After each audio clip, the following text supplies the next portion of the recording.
اللہ تعالیٰ نے یہ قرآن کریم کے اندر ارشاد فرمایا کہ لن ینال اللہ لحومها ولا دماؤها ولکن ینالہ التقوی منکم۔ سورۃ الحج کی آیت نمبر 27 میں اللہ تعالیٰ نے ارشاد فرمایا کہ ان قربانیوں کے خون اور ان کے گوشت اللہ کے پاس ہرگز نہیں پہنچتے، لیکن تمہارا تقوی اس کے پاس پہنچتا ہے۔ کہ اللہ کے پاس جو اتنی سینکڑوں ہزاروں کی تعداد میں جانوروں کی قربانی کی جاتی ہے، نہ تو اس کا خون پہنچتا ہے نہ اس کا گوشت پہنچتا ہے۔ یہ خون اور گوشت کہاں جاتا ہے؟ خون کا تو کوئی کام نہیں ہے، گوشت یہ انسانوں کے درمیان تقسیم کر دیا جاتا ہے، غربا میں، مساکین کے اندر، رشتہ داروں میں، تمام تر مسلمانوں کے اندر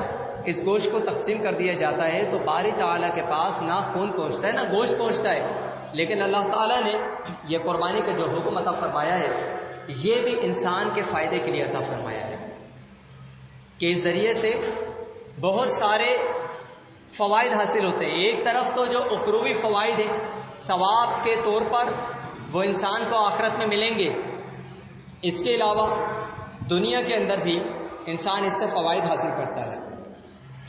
کس طریقے سے؟ ایک تو زکوٰۃ کی طرح سے قربانی کے جب ایام آتے ہیں تو اس میں بھی مال کی سرکولیشن ہوتی ہے پورے ملک کے اندر، اور دنیا کے جن جن حصوں کے اندر مسلمان پائے جاتے ہیں تو وہاں پر مال کی گردش ہوتی ہے، اور جب مال کی گردش ہوتی ہے لوگ اپنا مال خرچ کرتے ہیں تو اس کے نتیجے میں بہت سارے جو پیشے ہیں وہ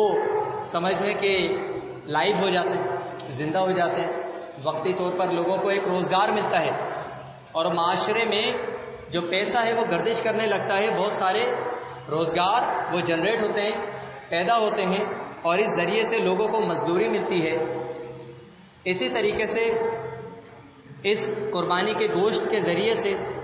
جو غربا ہیں جن کو سال کے ایک بڑے حصے میں یا تقریباً پورے سال ہی میں گوشت میسر نہیں آتا، اچھی غذا ان کو میسر نہیں آتی، جبکہ گوشت یہ انسانی جو ضروریات ہیں، جسم کی ضروریات ہیں، اس میں پروٹین بھی ہے، اس کے اندر وائٹامنز بھی ہیں، اس میں دیگر منرلز بھی ہیں، یہ جسمانی ضروریات ہیں۔ کچھ چیزیں پھلوں سے حاصل ہوتی ہیں، کچھ چیزیں سبزیوں سے حاصل ہوتی ہیں، کچھ فیٹس ہیں، پروٹینز ہیں، انڈے مچھلی سے حاصل ہوتے ہیں، کچھ گوشت سے حاصل ہوتے ہیں۔ تو اللہ تعالیٰ نے انسان کو ایسا بنایا ہے کہ وہ سبزی خور بھی ہے، وہ گوشت خور بھی ہے، وہ دودھ بھی پیتا ہے، وہ دیگر ہر طرح کی غذاؤں کو استعمال کرتا ہے، اور اپنی جو جسمانی ضروریات ہیں اس کا جسم ان تمام تر چیزوں سے حاصل کرتا ہے۔ لیکن ایک غریب شخص وہ ان تمام تر ضروریات سے بعض اوقات محروم ہوتا ہے، ایک بڑا وقت گزر جاتا ہے، اس کو گوشت حاصل نہیں ہوتا۔ تو اب اللہ تعالیٰ نے صدقات کے ذریعے سے، زکوٰۃ کے ذریعے سے، قربانی کے ذریعے سے اس غریب طبقے کی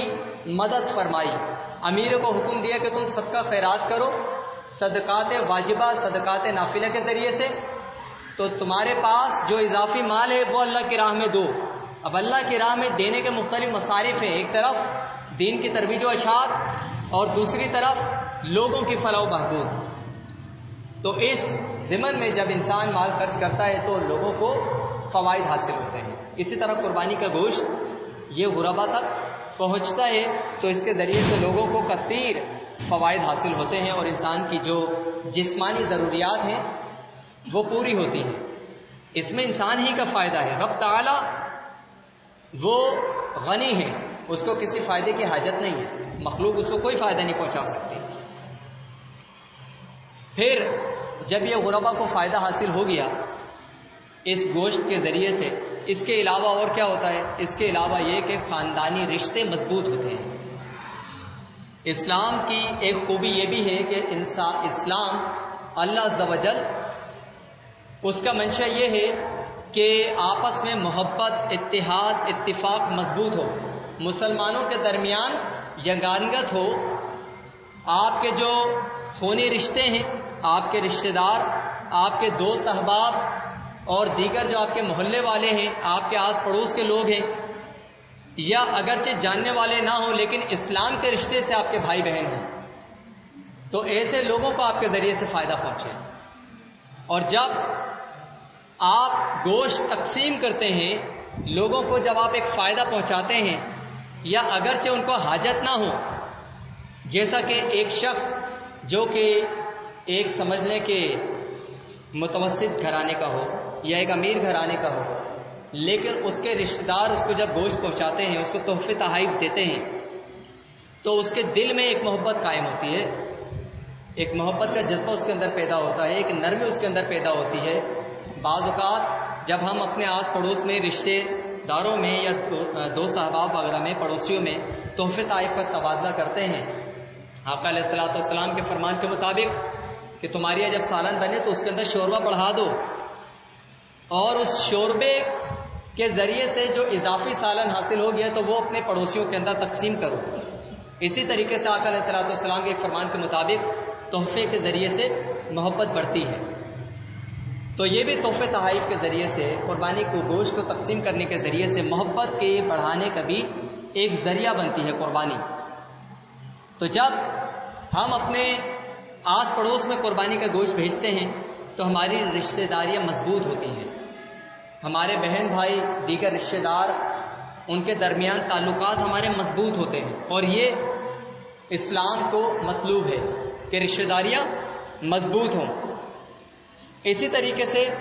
ایک تو گوشت کے ذریعے سے کہ جو گوشت آپ نے بھیجا ہے جو کہ ان کی ضرورت بھی ہو سکتی ہے، اس کے ذریعے سے ہماری رشتہ داریاں مضبوط ہو رہی ہیں. دوسری بات یہ کہ قربانی کا جو فریضہ انسان سر انجام دیتا ہے تو بعض اوقات تو ایسا ہوتا ہے کہ ہم جانور لاتے ہیں، قربان کرتے ہیں، یا جو زیادہ پیسے والے افراد ہیں تو وہ کئی جانور لا کر اب یہاں پر بھی وہ اپنے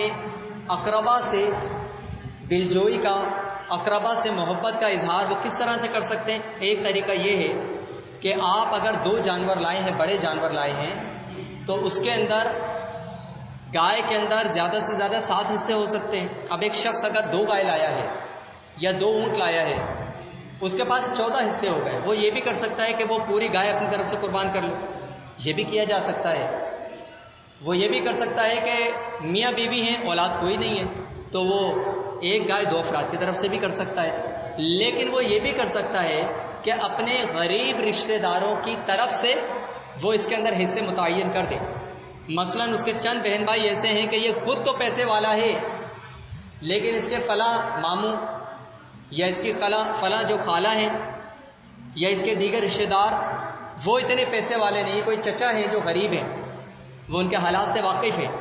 تو یہ ان کو انفارم کر دے کہ چچا آپ کی طرف سے میں قربانی کرنا چاہتا ہوں. تو چچا بھی خوش ہو جائیں گے کہ چلو ٹھیک ہے، میری